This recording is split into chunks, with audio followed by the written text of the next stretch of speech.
নমস্কার বন্ধুরা, সঙ্গীতার life cycle চ্যানেলে আপনাদের সকলকেই আরও একবার স্বাগত। আজকে আপনাদের সঙ্গে শেয়ার করব বাচ্চাদের টিফিন বক্সের জন্য একদম পারফেক্ট একটা রেসিপি। এটা টেস্টি, ভীষণ পরিমাণে হেলদি এবং বানানোও কিন্তু খুব সহজ। আশা করছি আজকের রেসিপিটি আপনাদের পছন্দ হবে। আজকের রেসিপিটি পছন্দ হলে অবশ্যই একটি লাইক করুন, কমেন্ট করুন আপনাদের মূল্যবান মতামত, আর বন্ধুবান্ধব ও ফ্যামিলি মেম্বার্সদের সঙ্গে রেসিপিটিকে শেয়ারও করে নিন। তো চলুন রেসিপিটিকে ঝটপট শুরু করে ফেলি। আজকের এই রেসিপির মধ্যে প্রোটিনের পরিমাণ আছে প্রচুর পরিমাণে, যেটা বাচ্চাদের গ্রোয়িং পিরিয়ডে ভীষণ প্রয়োজনীয়। আজকের রেসিপির মধ্যে আমি বিভিন্ন ধরনের ডাল ব্যবহার করেছি, তবে প্রত্যেকটা ডালের পরিমাণই নিয়েছি 2 চামচ করে। এখানে আছে 2 চামচ মুগের ডাল, 2 চামচ মসুর ডাল, 2 চামচ ছোলার ডাল, 2 চামচ অড়হরের ডাল, 2 চামচ বিউলির ডাল আর 2 চামচ কলাইয়ের ডাল। এছাড়া নিয়েছি 1 চামচ গোটা ধনে আর 1 চামচ গোটা মেথি। সমস্ত উপকরণগুলোকে ভালোভাবে প্রথমে জল দিয়ে ধুয়ে নিয়েছি। এইবার পরিষ্কার ডালটাকে জল দিয়ে ভিজিয়ে রেখে দিয়েছি 4 থেকে 5 ঘন্টার জন্য। 4 থেকে 5 ঘন্টা পরে এবার ডালটাকে ভালো করে পিষে নেব। ডালটা পিষে নেওয়ার সময় আমি এর মধ্যে দিয়েছি সামান্য একটুখানি আদা। একটা গোটা বিটকে কুচি কুচি করে কেটে দিয়ে নিয়েছি। এতে এর কালারটা হয়ে যাবে বেশ সুন্দর একটা গোলাপি রঙের। এর মধ্যে ডালটা দিয়ে এবার ভালো করে পেস্ট করে নেব। দেখুন কালারটা কত ভালো এসেছে। এই টিফিনের মধ্যে কার্বোহাইড্রেটের একটা ছোট্ট পোর্শন রাখার জন্য এখানে আমি 2 চামচ চিড়াকে ভালোভাবে ধুয়ে জল ঝরিয়ে নিয়েছিলাম। এবার সেটাকেও নিয়ে নিয়েছি।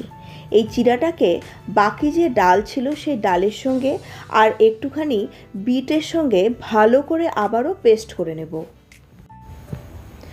রেসিপিটা আপনারা এই সময়েও ইনস্ট্যান্ট বানাতে পারেন, তাহলেও খুব সুন্দর আসবে। তবে আমি এটাকে 1 রাতের জন্য রেখে দেব ফার্মেন্ট করার জন্য।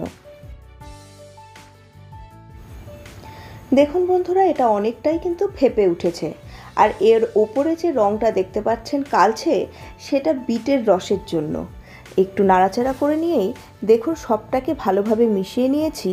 এইবার এটা দিয়ে আমি ধোসার মতো বানাবো। আমি প্রথমে অল্প একটু পোর্শন নিয়ে নিচ্ছি। ধোসার প্যানটা যখন একটু গরম হয়ে যাবে তখন এর ওপর থেকে তেল ব্রাশ করে নিয়েছি। এরপর একটা টিস্যু পেপার দিয়ে বা কাপড় দিয়ে এক্সট্রা তেলটাকে মুছে নিতে হবে। আমি এখানে একটু জল ছিটিয়ে নিয়েছি যাতে প্যানের টেম্পারেচারটা কিছুটা কমে যায়। এরপর ভালোভাবে এটাকে মুছে নিয়ে ওপর থেকে ব্যাটারটা দিয়ে আস্তে করে হালকা হাতে এটাকে এইভাবে ছড়িয়ে দেব। ধোসাটা ধীরে ধীরে হতে হতে এখানে একটা সুন্দর পুর বানিয়ে নেব। আমি নিয়েছি একটা পেঁয়াজ, কয়েকটা রসুনের টুকরো, 5 থেকে 6টা কাঁচা লঙ্কা আর কিছুটা ধনেপাতা। এবার একটা চপার মেশিনের মধ্যে সমস্তটাই দিয়ে দেব। অ্যাডিশনাল হিসাবে আমি এখানে কিছুটা সুইট কর্ন দিয়ে দিচ্ছি। এটা যেমন এর টেস্ট বাড়াবে, তেমন বাচ্চারা কিন্তু সুইট কর্ন খেতে বেশ পছন্দ করে। চপার মেশিনে দেখবেন খুব তাড়াতাড়ি সমস্ত জিনিসগুলো একদম মিহি হয়ে কুচি হয়ে যাবে। দেখুন সবটা কত সুন্দরভাবে তৈরি হয়ে গেছে। কিছুটা পনির নিয়েছি, পনিরটাকে গ্রেট করে নেব। এইবার এই ধোসার একটা পোর্শন দিয়ে প্রথমে আমি পনিরটাকে দিয়ে দেব। এরপরে কুচি করে রাখা সমস্ত সবজিটাকেও দিয়ে দেব। বাচ্চাদের টিফিনের জন্য বানাচ্ছি, তাই এটা অনেকক্ষণ পর্যন্ত ভাজ করে রাখতে হবে। তাই বাইন্ডিংটা যাতে ভালো হয়, ওপর থেকে আমি সামান্য পরিমাণে মজারেলা চিজ দিয়েছি। এটা অপশনাল, আপনারা স্কিপও করতে পারেন। এরপর এখানে দিয়ে দিচ্ছি অল্প পরিমাণ সস। এই সসটা একদমই অল্প দিয়েছি। ভালো করে সবটাকে মিশিয়ে নিয়ে এবার এটাকে ভাজ করে রেখে দেব। ভাজ করার সময় একটু চেপে চেপে ভাজ করতে হবে, তাহলে এর ভেতরে যে চিজটা আছে সেটা গলে যাবে এবং গোটাটাই খুব ভালোভাবে আটকে যাবে, সহজে আর খুলবে না। কাজে টিফিন বক্সের মধ্যে এটা খুলে নষ্ট হয়ে যাওয়ারও কোনো চান্স থাকবে না। আমি এখানে দুরকমভাবে এটাকে ভাঁজ করে আপনাদেরকে দেখাচ্ছি। আপনাদের যেটাকে সুবিধা মনে হবে আপনারা সেইভাবেই এটাকে তৈরি করতে পারেন। এই রেসিপিটি আপনাদের কেমন লাগলো আমাকে অবশ্যই কমেন্ট বক্সে এসে জানাবেন। ভালো লাগলে লাইক করবেন ও ফ্যামিলি মেম্বার্স ও বন্ধুবান্ধবদের সঙ্গেও রেসিপিটিকে শেয়ার করে নিন।